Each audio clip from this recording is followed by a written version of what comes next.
Yes, guys, you know what time it is. It's your boy David at the Irish Hotspur, Ireland's #1 Spurs fan. And today we are bringing you a transfer update.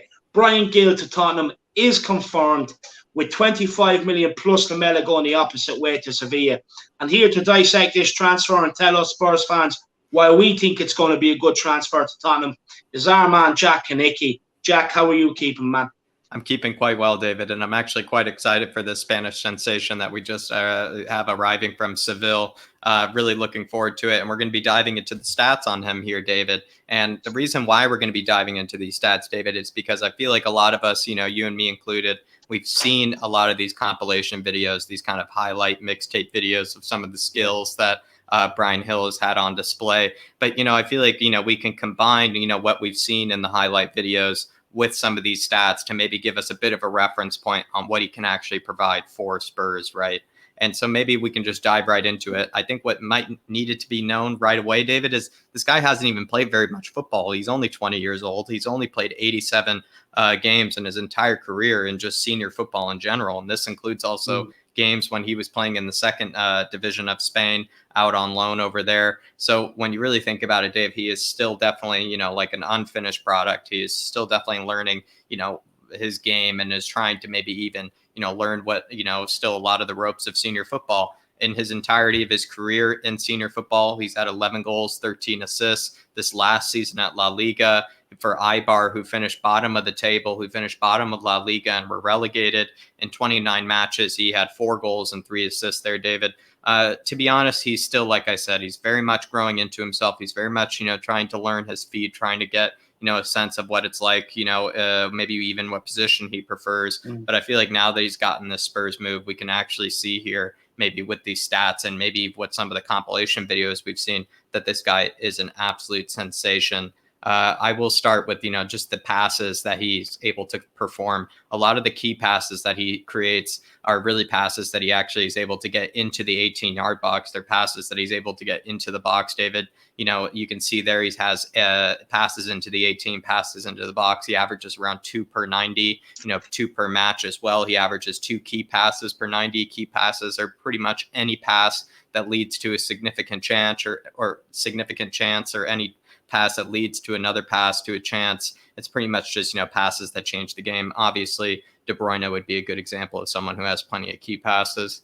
Crosses into the 18, David, this is just what it shows. He's able to actually put plenty of balls into the box. He puts plenty of crosses in from that left-hand side, but this just shows that he's a very unselfish player. He likes to beat his man, take it to the byline, and put in a decent ball in. He's 96th percentile when it comes to La Liga and just crosses alone. This is him compared to a bunch of other players in the same position as him in La Liga, and he's in the 96th percentile, meaning that he is actually only bettered by a few players, in La Liga. So these are like the likes of Messi. These are the likes of, of Griezmann, David. These are the likes of Rodrigo, Asensio, whoever it may be, Vinicius. These are players in these positions that still can't outperform him when it comes to crosses. He is that good at getting to the byline and putting a ball in. David, when it comes to his generosity, when it comes to his ability to put a ball in, what do you make of this? Is this someone that maybe might, someone like Harry Kane might benefit from, do you think? Look, 100%, someone like Harry Kane would definitely benefit. But what I want to say on Bryan Gil is that with the key passes, and the passes into the 18, that shows composure at a young age. That shows composure, which is absolutely what we need at Tottenham. We've seen too many times us just giving away the ball in the final third. And with the crosses, what it also shows, Jack, is that he's not afraid to beat his man, to be able to make them passes or to be able to make them crosses. Because nowadays it's coached out of a lot of players. It's always, look, turn back or turn back inside, pass it, keep control. And at Tottenham last year, when we did have the ball going forward, or when teams allowed us to have the ball, it was just more or less passing it from side to side without any sort of creativity or urgency. But with this guy, he's able to skin a player, which means especially in them type positions, it doesn't matter whether he's playing on the left or the right or in the middle. It doesn't matter where we play him, anywhere across that front three, because what he'll be able to do, sometimes when you're in them tight situations, you need to be able to beat a guy and create your own space. And that's exactly what this guy can do. He's sort of like a flashback to an old winger, in my opinion. a winger of my era growing up, where Mm-hmm. like he's left-footed, he plays on the left side, and he likes to skin people and get balls in the box for the strikers. What I will say is I don't think he will play on the left because of Son's at Tottenham. There's no way, good point. unless Son's moved up central beside Harry Kane, it's never going to happen. But he can play on the right. And Jack, even if he does become an inverted winger where he's cutting in on the left, that key passes, the passing into the 18-yard box and the crosses will not change. He's just doing it from a different angle, which if he does do it from the right also means we can get Son coming in on the back, creating them runs, because you know it's going to be a nice loop ball. So it'd be absolutely brilliant. And for me, I'm very happy with them stats. To have that composure at a young age is brilliant. That was just nurturing them at Tottenham. David, I think you brought up a lot of really good points there. I mean, David is, he also, maybe brought up to everyone, but, he doesn't have to play on the left-hand side. Obviously, we have Sonny there. We're going to cater to Son. We're going to cater to Kane. And so, this could maybe see, Bryan Gil move on over to the right-hand side. But like David was saying, he has the composure, right? David was describing is the composure, to beat his man and then put in a quality ball into the box or into the 18. And we can probably see him doing this from the right-hand side just as easily, especially given his ability with his left foot. And to be honest, David, I think you're actually spot on there. Maybe moving on to, the players that, he's able to skin, David. He's actually able to dribble past, 3 players a match, David, 3 players per 90. I think that is definitely a feat, when it comes to La Liga. La Liga is absolutely full of skills. It's just full of some ballers, especially up top, especially in the front threes of whatever team. There are definitely some people that have the techers in that league. And he's still ranking as one of the highest players in his position, David, in terms of getting past players per 90. He's getting past 3 players per 90 for a team that, again, also finished bottom of the league. I think that just shows that this guy's brave. I think it shows that this guy is willing to skin a man. He doesn't care how many players are surrounding him. He will take on everybody as long as it means that he's going to be able to put a ball in the box, as long as it means he's going to be able to help his team win. It seems like he's willing to get past all these players. I think it just shows a lot of bravery as well. He's able to carry the ball into the penalty area 1.42 times per 90 as well, which really just shows that he's actually able to carry the ball into dangerous areas. Once the ball is in the box with a player like him, you can only imagine what he can be able to produce. He's probably going to put in a good ball into Harry, could put in a good ball into Sonny as well. It's one of those things where once a player like him is inside the box, and there's only bad things that can happen for the defense. They're going to take him down, or he's going to create a really quality chance there. So David, I think when it comes to his ability to skin players, it really does seem like he is actually one of the best, phenoms, or maybe one of the best prospects, coming into the game when it comes to his own dribbling ability. What do you think about that? Yeah, look, what I do love about that, Jack, is, look, I think most footballers nowadays have the ability to skin players, but it's actually doing it and having the drive to do it and getting the thrill out of doing it. And this guy does it. Look, you've seen his quick feet, Jack. He twists his people up inside and out. He absolutely loves it. He's so quick. He's nimble. One thing that might affect him a little bit if we do play him on the wings is his physicality. Look, because it's a bit like Jack Clark. You wait for him to put the ball by you and you just muscle him off it. But this guy's feet are so quick. He's not going to be looking to knock the ball by the defender. He's just going to dribble by him. It's going to be too simple. He's going to fake to go left and come in and go right, or he's going to do a step over and nuts the defender. I absolutely love his skills. And look, it's crucial in this game, especially in the Premier League. Sometimes when you have teams that sit off and like to keep things tight, to be able to just beat players and create things. And this is what this guy has in abundance. He has it in abundance. It's the nice quick feet, be able to shimmy left, shimmy right. It doesn't matter which way. And then open up for a pass, for a shot, or for a cross. And that's what I love about this guy. And this could be crucial as the season goes on if we keep nurturing him, getting more and more game time. Yeah, David, I think you're actually spot on there. And to be honest, I think David's brought this up before, where sometimes you don't necessarily, need, the physicality, to be in the Premier League, as long as your touch is really that good. There are plenty of players that come into the Premier League where they are actually the best in the world when it comes to skinning past their man. St. Maxine has proven it. He doesn't need, he can be, like Tongi and Domburgers and still skin past his man every day because he has the skills. We've obviously seen Miley Cyrus for Man City. She doesn't need to build up any, fitness or any type of weight training or anything, because her touch is honestly that good, David, where she's still able to skin past any player she wants. And then as well, we might see that with Bryan Gil here, I think. And it's a similar thing where if their touch and if their brilliance is that good, on the ball. They don't necessarily need to, bulk up right away in order to handle the Premier League. They can kind of work that into their game a bit later and just rely on their own unique incredible technical ability. I think another thing that needs to be brought up here is in terms of this other stat below that under just before you run into that, Jack, sorry, I just want to tell everybody Miley Cyrus and Jack calls Phil Foden from Man City Miley Cyrus, just in case anyone was wondering. I get the two mixed up, David. Who Miley Cyrus was, who he's referring to. I get the two mixed up, David. Sometimes, especially when people are saying they're going to go see Miley Cyrus perform, sometimes they think they're going to go see Phil Foden perform. I get them mixed up. Sometimes I get, a mistake. Phil is, the pop star and Miley Cyrus is the excellent footballer. So I do get them mixed up. I apologize. And then with progressive carries, this is kind of that stat where they're able to carry it at least 10 yards or more, David. And with that, he's actually able to do that for a team, again, that finished bottom of the La Liga.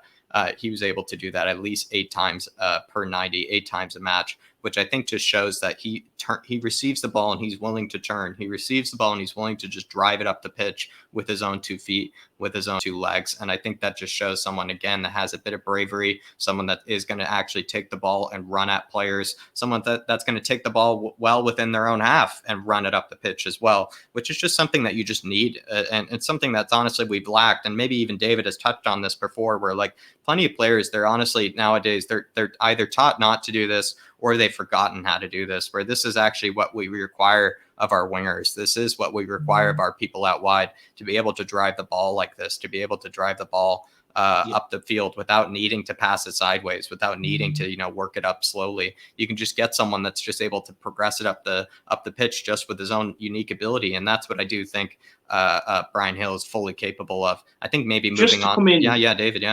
Yeah, just to come in on the progressive carries. The reason why he's able to do that is because A, he receives the ball in a half turn, and B, his first touch is that good, which means he's able to carry the ball up the field. Some of our wingers, look, Bergwijn at times, I've seen him take 2-3 touches to get the ball under control. You can't carry it because the fullback's straight out to you. So, he needs to, like, that's just 2 things for me that definitely add to that stat, that you're going to see him receive the ball on the half turn. He's always going to be on the half turn, and his first touch is sublime. That's what I take from that stat.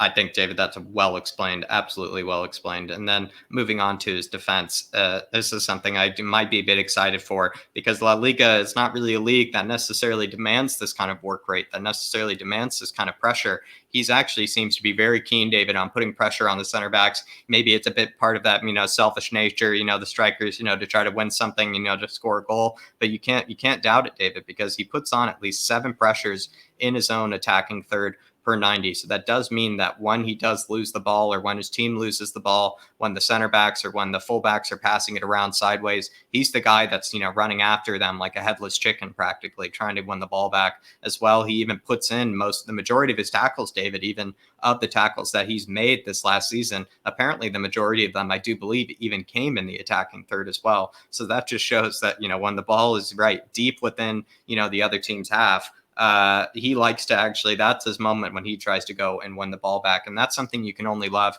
I think that's something Nuno will love and probably will try to maybe even get the most out of him. What do you make of this kind of defensive effort that he seems to show too? No, look, I love it, Jack, because it means he's not afraid to press, and he will put in the work rate to press, which he should. He's young, he has the legs, he has the lungs to be able to do it. So that bodes well. Look, from definitely what we can take from the friendlies is that we are looking to press teams to try and get the ball back. So he would fit in perfectly there. It's one part of the game he doesn't have to adapt. So, yeah, brilliant stat there. And hopefully he continues at Tottenham Hotspur, Jack.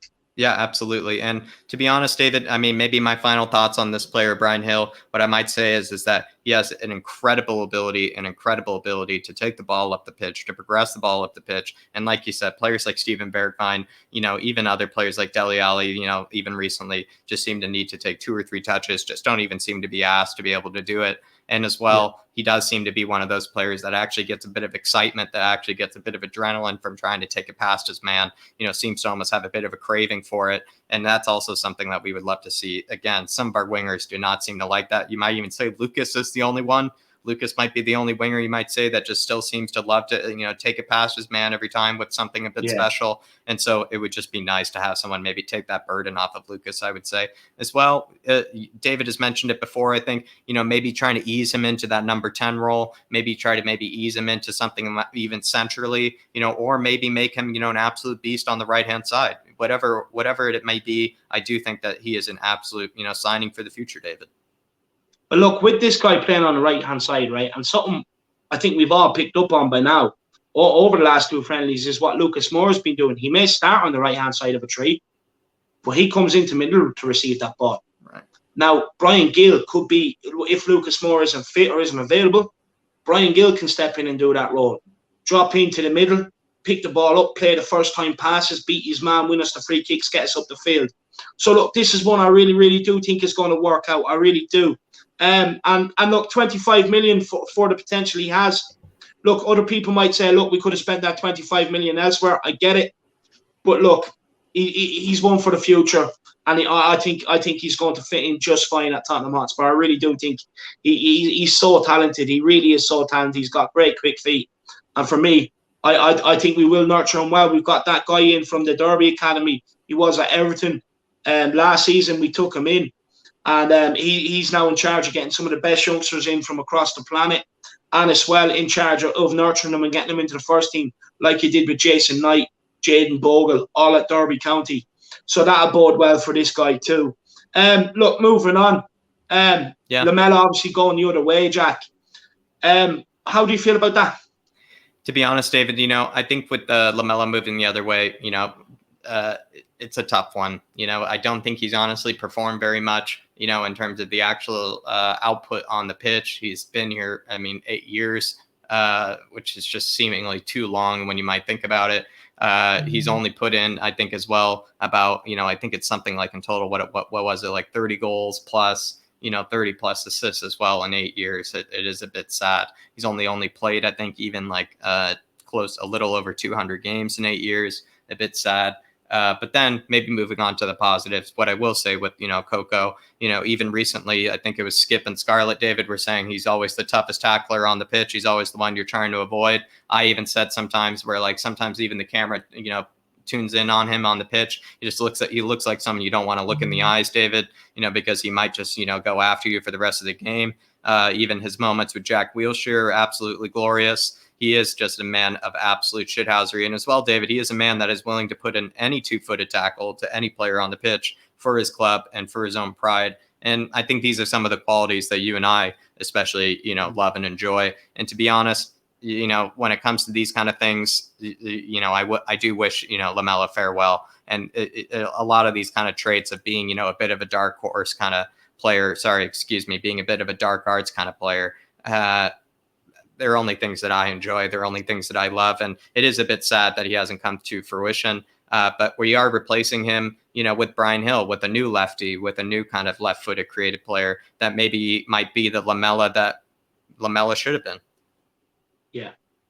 Look, I hope so too. I really do. And look, I'm going to have my say, and then we're going to leave it with Jack giving you Erik Lemela's departing words. I think that'd be a fitting way to do it. Look, with Lamela, for me, I think it's about time. Look, for me, I do think it should have happened 4 or 5 years ago. I think we've let him stay here far too long. But one thing I will say is thank you, Erik, for your work rate, your enthusiasm for the badge every time you have played, and 2 Rabonas. Absolutely love it. Look, the final decision of the guy may not have ever been the best, but one thing he done is work rate. Always worked. And his shithousery. Absolutely loved it, especially getting Martial sent off against United, where we thumped them 6-1, the Rabona against Arsenal. And for me, look, I'm happy, but I'm sad in a way, because one thing Lamela has done is showing the youngsters, look, this is the work rate you need. You need to be nasty. You need to be horrible at this level. And like what you were saying with Scarlett and Skip, that's rubbing off on them too. So, look, in a way, I'm delighted.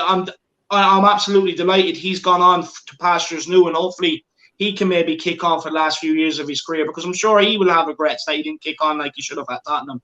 But hopefully he can, go to Sevilla, do well for them. And I just want to thank Erik Lamela for his service. Yeah, David, I do as well. I would love to thank Erik. Thank you, Erik, honestly, for what he's done, especially even for a lot of the moments that he's given to, us on the pitch when he was healthy. He definitely always put his heart in. And as well, David, he always stood up to the other players. He always stood up for the club. He always was a good ambassador, at least in terms of the dark arts for us. So definitely thank you, Erik. And to be honest, Erik, I feel like there always was that talented footballer in there. It's just maybe the injuries just, maybe just overtook him. And I still think maybe that talented footballer is in there. And hopefully it might blossom at Sevilla, like you said. But I think we are going to wrap it up with Erik Lamela's, kind of farewell, social media post to the fans. This is on Instagram that I'm going to be reading it from. And Erik Lamela quote, he says, "Spurs fans, what can I say? It was a very long journey together, maybe more than I thought. But this club has my heart. I feel the shirt the way you fans feel it. Many good memories over the years, and I thank my teammates for these years together. I thank the people who work at the club who have always treated me excellently. I thank the fans for cheering me on in every game. I will miss you all. I will carry this club with me forever. Come on, you Spurs." To be honest, David, I think that's a beautifully professional social media post. And as well, David, I am a bit saddened to see Lamela go. Like you said, he should have gone a long time ago, but with how long he's been here, we've gotten to know the man. He is a human being, and we've gotten to know him. And he's also a bit of a talent that, was sadly, just didn't meet its potential. So you can only maybe feel a bit sad for the guy. No, look, with them comments there, Jack, you can clearly see the love he had for the club, throughout his time here. So, look, brilliant words by Lamela. And thank you so much for your service, and enjoy yourself at Sevilla, and hopefully it comes well. But look, guys, we are going to wrap it up here. If you have liked these short videos, we are going to be bringing you more. Let us know in the comment section. Also, let us know in the comment section your thoughts on Bryan Gil, on Lamela, on this show. Let us know whether you want to see more of these. We will be doing, like I said, a lot more updates and stuff. Also, make sure you do smash a like on the stream, and subscribe on the channel if you're new. See you back here at 9:30 tonight with the fan show. And look, until then, come on, you Spurs. And in Nuno we trust. In Nuno we trust. Come on, you Spurs.